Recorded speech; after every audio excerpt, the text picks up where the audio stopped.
আসসালামু আলাইকুম ভিউয়ার্স, রেহেনা রান্নাঘরে আপনাদেরকে স্বাগতম। আশা করি দেশ ও প্রবাসে যাই যেখানে আছেন আল্লাহর রহমতে ভালো আছেন, সুস্থ আছেন। আজকে আমি আবার একটা দারুণ মজার রেসিপি নিয়ে চলে এসেছি। আজকে আমি কাঁচা আমের মিষ্টি আচার করে দেখাবো। আমি আমগুলাকে পরিষ্কার করে ধুয়ে আমগুলার আমি চুছা ছিলে নিয়েছি।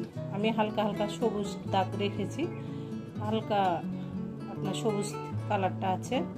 আমি এভাবে ছিলে নিয়েছি। এখানে আমি দিয়ে দিব লবণ। আমি এখানে 3 টেবিল চামচ লবণ দিয়ে দিলাম। এখানে আমার 1 কেজি কাঁচা আম আছে। আমি এবার আমগুলাকে পানি দিয়ে আমি ভিজিয়ে দেব। এখানে আমি 1 কেজি আম নিয়েছি। আমি 3 চামচ লবণ দিয়ে আমি এখানে 4 চামচের 3 চামচ লবণ দিয়ে আমি আমগুলাকে প্রায় 2 ঘন্টা আমি ভিজিয়ে রাখবো। 2 ঘন্টা পরে আমি ফিরে আসছি। 2 ঘন্টা পরে আমি ফিরে আসলাম।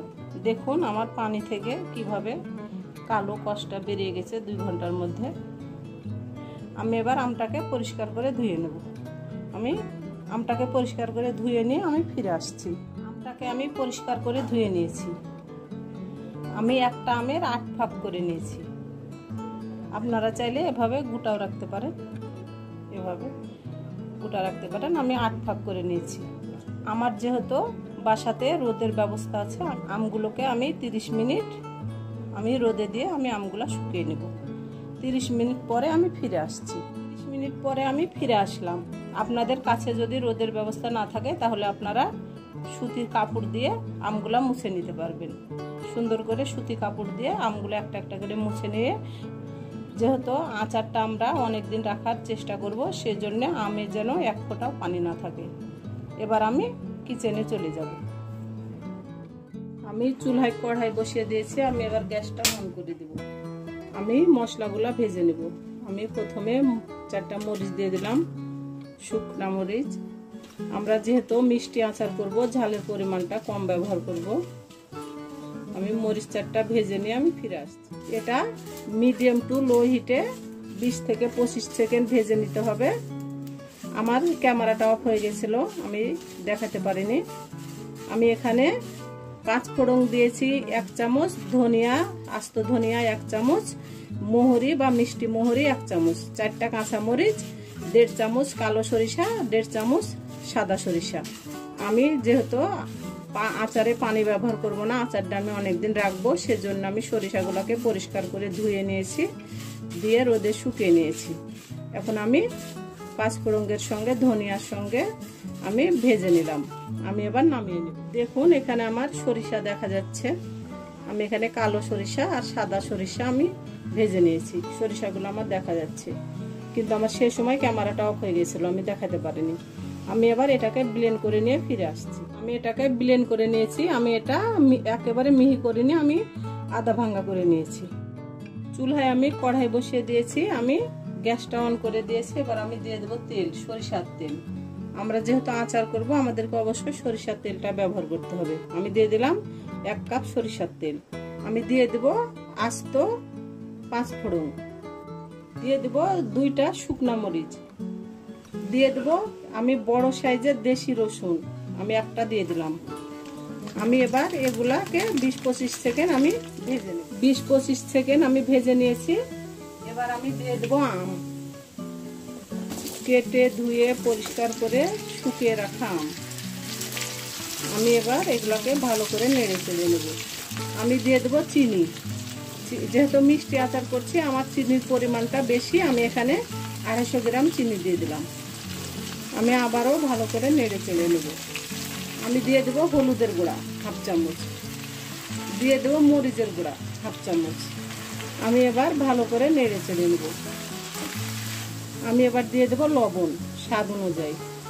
আমরা যে মশলাটা করেছিলাম সেখান থেকে আমি অর্ধেক মশলা দিয়ে দেব। অর্ধেক মশলা আমি পরে ব্যবহার করব। আমি এবার ভালো করে নেড়ে চেড়ে আমি ঢাকনা দিয়ে ঢেকে আমি 5 মিনিট রান্না করে নেব। ঢাকনা দিয়ে আমি ঢেকে দিলাম। 5 মিনিট পরে আমি ফিরে আসছি। আমি এবার ঢাকনাটা উঠিয়ে নেব। আমি 5 মিনিট আমি ঢাকনা দিয়ে ঢেকে আমি সিদ্ধ করে নিয়েছি। আমি আর ঢাকবো না, আমার এটা ভালোভাবে সিদ্ধ হয়ে গেছে। আর বেশি সিদ্ধ হলে ভেঙে যাবে। আমি যেহেতু গোটা গোটা রাখবো, বাকি যে মশলাটা রেখেছিলাম সে মশলাটা দিয়ে দিলাম। ভাজা মশলার গুঁড়া। আমি এবার ভালো করে নেড়ে চেড়ে দেবো। আমি এবার দিয়ে দেবো ভিনেগার। এখানে আমি 3 চামচ ভিনেগার দিয়ে দিলাম। যেহেতু আচারটা আমরা অনেক দিন রাখবো, সেজন্য আমি ভিনেগারটা 3 চামচ ব্যবহার করলাম। তবে আপনারা চাইলে 2 চামচও ব্যবহার করতে পারেন। 1 কেজি আমের জন্য আমি 3 চামচ ভিনেগার ব্যবহার করেছি।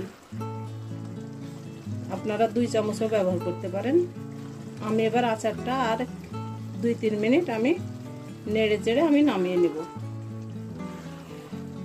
2-3 মিনিট পরে আমি ফিরে আসছি।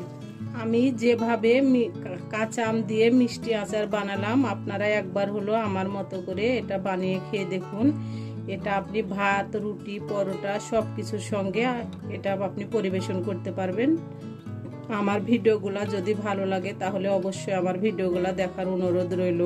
যদি ইউটিউব থেকে দেখেন তাহলে অবশ্যই একটা সাবস্ক্রাইব করে দিবেন। যদি ফেসবুক থেকে দেখেন তাহলে একটা ফলো দিয়ে দিবেন। ভিডিওগুলো দেখে চলে যাবেন না। আপনারা আমাকে সাপোর্ট করুন, আমার পাশে থাকুন। এই চ্যানেলটিতে সব থেকে বেশি প্রয়োজন আপনাদের সাপোর্টের। আপনারা যদি আমাকে সাপোর্ট না করেন, আমার পাশে না থাকেন, তাহলে আমি কোনোদিন এই চ্যানেলটি নিয়ে সামনে এগিয়ে যেতে পারবো না। আমি 2-3 মাস কাজ করেছিলাম, পরে আমি আর অসুস্থ ছিলাম, আমি কাজ করতে পারিনি। আবার আমি নতুন করে আমি কাজ শুরু করেছি। আপনারা আমাকে সাপোর্ট করুন। আপনারা আমাকে প্রথমে যেভাবে সাপোর্ট করেছেন, আমাকে আবার সেভাবে আপনারা সাপোর্ট করুন, আমার পাশে থাকুন।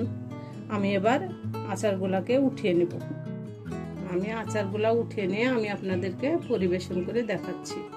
আমার পরিবেশন করা, আশা করি আমার রেসিপিটা অবশ্যই ভালো লাগবে। যদি ভালো লাগে তাহলে আমার চ্যানেলটিতে লাইক, কমেন্ট, শেয়ার করতে ভুলবেন না। বেশি বেশি করে সাবস্ক্রাইব করার অনুরোধ রইল। তাহলে আজকের মতো এখানে বিদায়। আবার অন্য কোনো রেসিপি নিয়ে আসবো। সবাই ভালো থাকবেন। আল্লাহ হাফেজ।